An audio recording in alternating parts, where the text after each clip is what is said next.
Okay, so I've been working on this style of music called shoegaze, and basically with shoegaze, the pedals are part of the instrument, and the idea is that you layer as many effects as you can without overloading, and that's actually been the challenge on this setup. So I'm just going to kind of walk you through what I have here. This is a basic pedal board for shoegaze, at least for my definition. So first I've got this noise suppressor, which my guitar is going into, and that's looped in with this T-bone distortion pedal. And the reason it's that way is because this T-bone is very noisy, but sometimes you want that, so I like it for that reason. It's also got kind of a unique sound. And then that goes into the compressor, and then it goes from there to the Ocean's 11 reverb, and then from there to the phaser, and then to the fuzz, and then finally the rat. And then at the end of all that, there's the volume, and then that goes up to the super chorus. And actually, I think, yeah, it goes to the chorus first, and then the volume. So I have the volume in front of the Memory Man. It's a delay chorus, and this slow reverb. And that way you can fade it in and fade it off, and you get a nice reverb tail from those two. And so here's my guitar. What I've got on my guitar is, it's not really a proper shoegaze guitar, but I like it. And it's the first nice guitar I've had, and it's the only guitar I have, so I have to make the best of it. It's got EMG active pickups, which makes it very, very sensitive. It's kind of got a boost built in. And if you have the treble cranked and the volume cranked all the way, it's going to overload. I mean, it's pretty much going to overload everything. So I like to keep it back down to around 70 or 80. And then I use my compressor to make up the difference. Kind of use that as a boost pedal at the same time. I really need a proper boost pedal, but this is good enough. And like I said, the biggest challenge with this has been to regulate the signal going all the way through, because once you add certain mixes of pedals, the volume can get way out of hand. So we'll start with the clean signal. This is what it sounds like. We'll add some volume. So yeah. All right, so there you go, basic clean guitar. I try to make it as clean as I can. That's what that whole volume thing's about. Anyway, so we'll start with this T-bone. And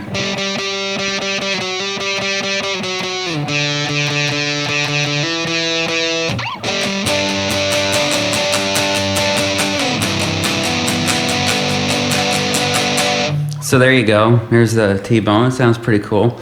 And then the compressor.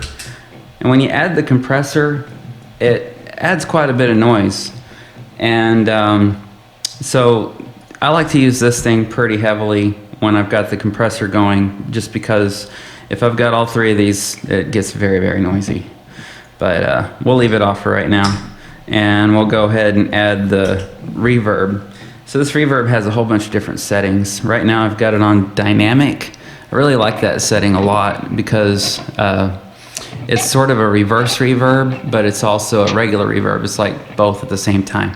So if you're holding a note and you've got that, it kind of brings it in just a little bit. I've got it dialed back a little bit right now, but I like the way it kind of boosts the sustain. But then it's a nice little, I don't know, it sounds kind of like a hall reverb. So it's a nice basic reverb. And it gives you, it gives you a subtle effect without being too overpowering, because once you get everything else in there, it doesn't take much. Anyway, so one thing that's kind of fun about these, I've got it going after this T-bone, and you can hear how smooth that is. Okay, so in shoegaze, they usually feed reverb into distortion. So if I add this fuzz, you can hear how crunchy it is. It's just really, really super gnarly. And I also love the sustain. It's just awesome.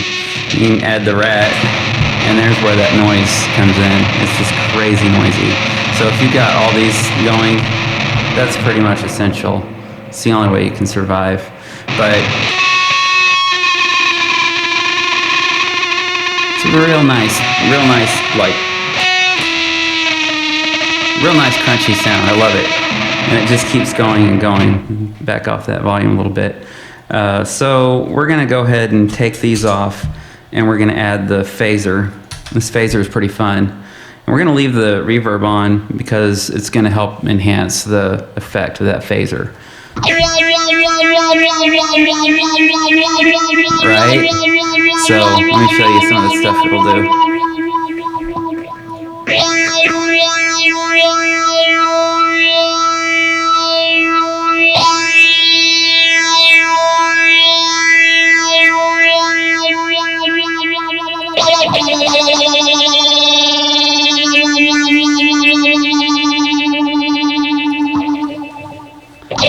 So I like to use it as a vibrato.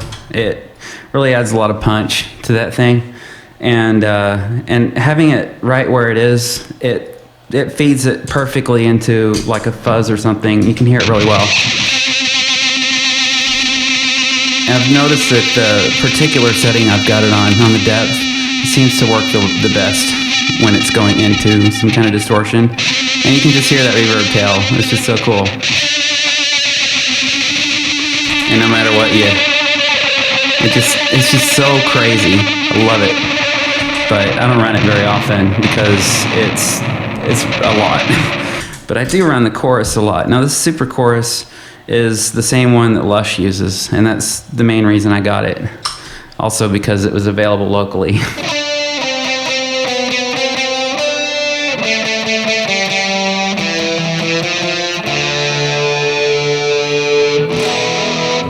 So that's a pretty nice.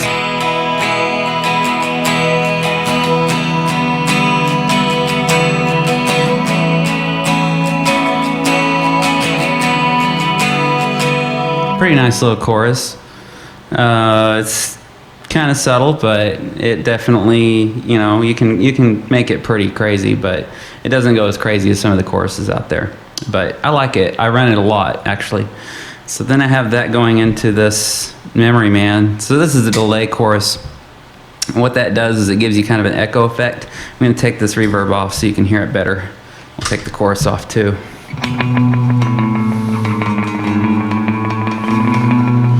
Okay.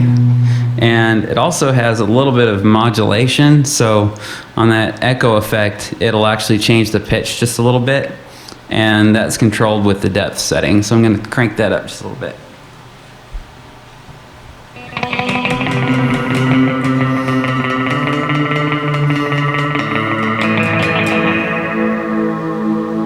So, it's a pretty neat sound.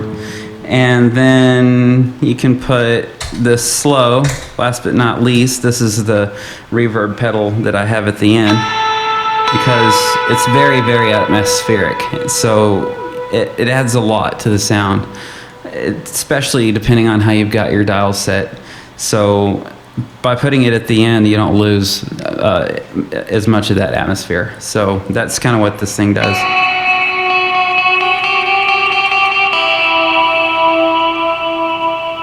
So it's got kind of a nice, like, icy sound on that setting. There are a lot of different tones you can make it do. And I kind of like that one right there because it's sort of a swell. But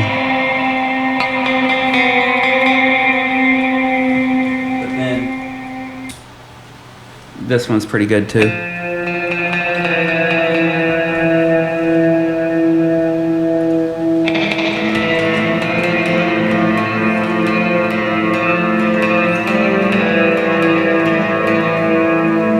So there's that, and then if you put them all together, or a few of them together, I like to do that combination, works pretty well. And then you can do some like